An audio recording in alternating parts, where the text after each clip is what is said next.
Opinions and stories around the game we love, told by your favorite storytellers. Stay up to date with all things cricket. Subscribe to CricBuzz's YouTube channel and press that bell icon now.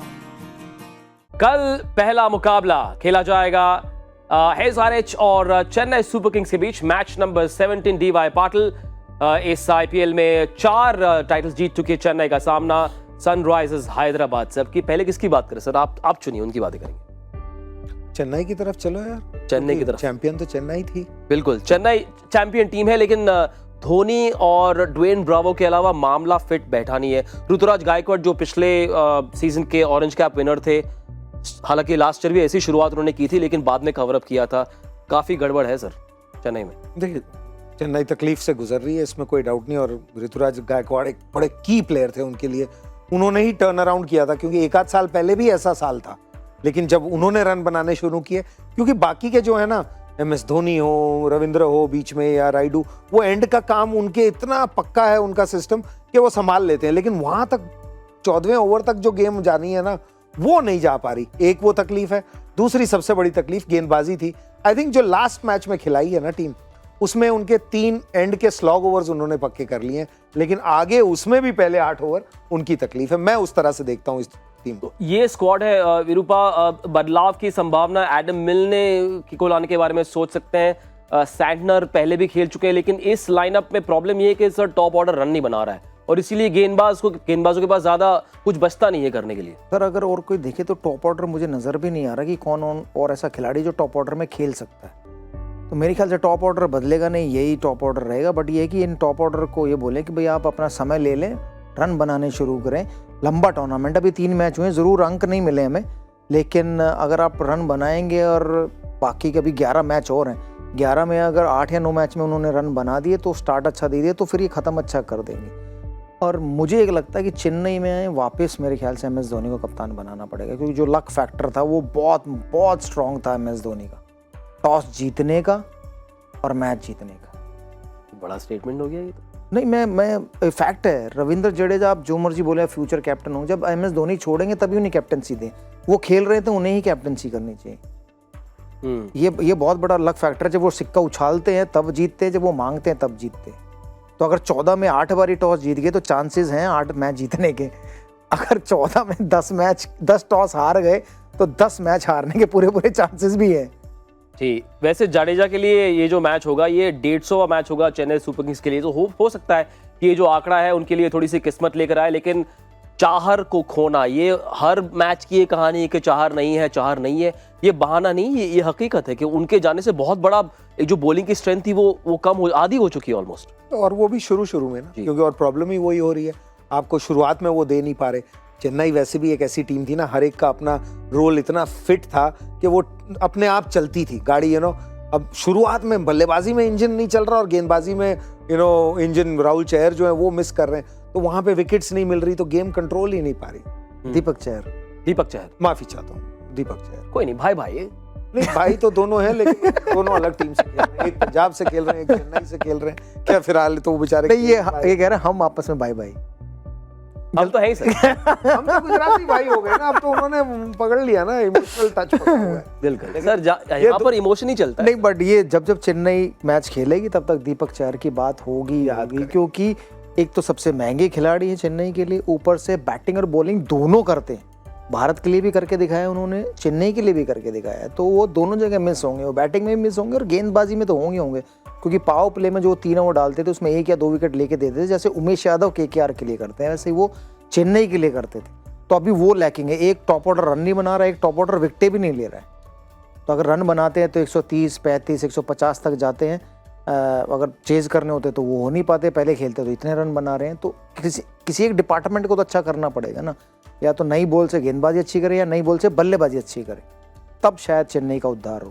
कम वक्त balance थोड़ा सा गड़बड़ा गया है दीपक चहर की injury की वजह से, लेकिन चेन्नई को तंग करने के लिए हैदराबाद क्या बदलाव करे? पहले तो थोड़ी किस्मत को अपनी सवारे, लेकिन जहां तक स्क्वाड का सवाल है, एक नाम मेरे जहन में आता है अजय भाई और विरूपा, श्रेयस गोपाल को क्या लाने के बारे में सोच सकते हैं? क्योंकि चेन्नई इतिहास गवाह है कि लेग स्पिनर्स के सामने चेन्नई स्ट्रगल करता है, तो क्या वो एक लौता बदलाव हो सकता है? क्योंकि बाकी और भी बातें उनकी बैटिंग के बारे में, लेकिन जो बॉलिंग लाइनअप है, नटराजन, उमरान मलिक, भुवी के अलावा उनके जाने के बाद मिडिल ओवर्स में कोई कंट्रोल करने वाला बचा नहीं है उनको।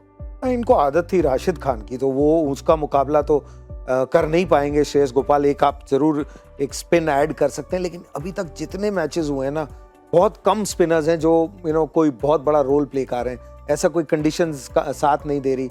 और चेन्नई के विरुद्ध मैं सोचता हूँ ये आंकड़े हमेशा दिखाए जाते हैं। MS धोनी को देखा है मैंने कि वो कई लेग स्पिनर हैं एक दो दुनिया में, जैसे एक सुनील नारायण है या एक आध और लेग स्पिनर है जो बहुत लगातार उन्हीं को खेला तो ऐसा लगता है कि यार ये लेग स्पिन खेलते ही नहीं अच्छा। लेकिन ऐसा नहीं है कि लेग स्पिन को छक्के वो नहीं मारते या पूरी टीम मिलके नहीं मारती। तो सिर्फ आंकड़ों पे जाना है तो जरूर चले जाइए, बाकी ऐसा कुछ गोपाल ने दिखाया नहीं है। लेकिन होता पता है क्या है, जैसे कुलदीप यादव थे, वो पिछले साल उनसे नहीं छूट रही थी, तो मैंने गोपाल को शायद वैसे देखा हो। अब कुछ नया कर रहे हो, अच्छा कर रहे हो तो जरूर आप खिला सकते हैं। लेकिन ऐसा कोई कॉल नहीं है कि लेग स्पिनर खिलाएंगे तो आपका चेन्नई ढेर हो जाएगी। चेन्नई अगर ढेर हो रही है तो अपनी गेंदबाजी की वजह से ज्यादा हो रही है। वंस अगेन नो दीपक चार। वैसे अगर चेन्नई अच्छा भी करेंगे तो भी दीपक चार स्टोरी होंगी कि वो नहीं है फिर भी अच्छा कर रहे हैं। एनीवे, हैदराबाद की अगर बल्लेबाजी की बात करें, अगर आप टॉप ऑर्डर को देखें विरूपा, तो ऐसा लग रहा है कि थोड़ा सफल करने की जरूरत है, क्योंकि त्रिपाठी जो वैसे ओपनर की तरह उनको सक्सेस मिली, उनको नंबर 3 पर भेज रहे हैं। एडन मार्करम जो 3 पर आते हैं वो नीचे बल्लेबाजी करते हैं। केन विलियमसन ओपनिंग कर रहे हैं लेकिन उनको सक्सेस नीचे डाउन द ऑर्डर मिली है। तो क्या शफल करने की जरूरत है? देखिए, जब हम लोग प्रीव्यू कर रहे थे तो हमने आधा घंटे से ज़्यादा इस टीम पे बिताया था। अब मुझे ये नहीं पता कि हमने क्यों इस टीम पे आधा से ज़्यादा घंटा बिताया क्योंकि देखकर ऐसा कुछ लग नहीं रहा है कि कहीं कोई है जो कुछ कर सकता है इधर। नो डाउट कुछ ऐसे इंडिविजुअल प्लेयर हैं जो, चाहे वो त्रिपाठी हो, चाहे वो माकरम हो, चाहे वो केन विलियमसन हो, बट ये भी तभी इफेक्टिव थे जब इनके इर्द गिर्द लोग कुछ करने वाले थे। कि राशिद खान होते थे तो वो बॉलिंग में आगे पीछे एडजस्ट कर देते थे, तो प्रेशर सिचुएशन में वो संभाल लेते थे। लेकिन अभी कोई है ही नहीं जो जब प्रेशर आएगा तो वो संभाल पाए। सब नए हैं। भुवनेश्वर कुमार भी एक्सपीरियंस ज़रूर है, बट अब उनमें वो धार नहीं नज़र आती, वो जो इस्तेमाल करते थे वो पहले, वो नज़र नहीं आती। इंजरी इतनी हुई है उनको कि वापसी करना इंजरी के बाद ना थोड़ा मुश्किल होता है फास्ट बॉलर के लिए। तो गेंदबाजी भी नहीं है, बल्लेबाजी भी नहीं है, तो ज़रूर किसी ना किसी को डट कर एक एंड पर रहना होगा कि दूसरे एंड से रन बनते रहे। पूरन को हमने पिछले 2 साल में पंजाब के लिए देखा कि बहुत टैलेंटेड प्लेयर है, लेकिन सक्सेस IPL में क्या है, अभी तक कुछ नहीं। माकरम ने ज़रूर 1-2 बार 50 रन बनाए, लेकिन मैच कोई नहीं जिताया। त्रिपाठी ने KKR के लिए ज़रूर अच्छी बल्लेबाजी की है, तो यहाँ भी उन्होंने कंट्रीब्यूशन जरूर किया, लेकिन एक टीम जो मिलकर खेलती थी ना हैदराबाद, वो नज़र नहीं है, वो लैकिंग है। तो शायद कल अगर वो इकट्ठे दिखे एक साथ, सारे कंट्रीब्यूट करते हैं, बैट्समैन रन बनाए, बॉलर अच्छी गेंदबाजी करे, तो ही जीतने के चांस है।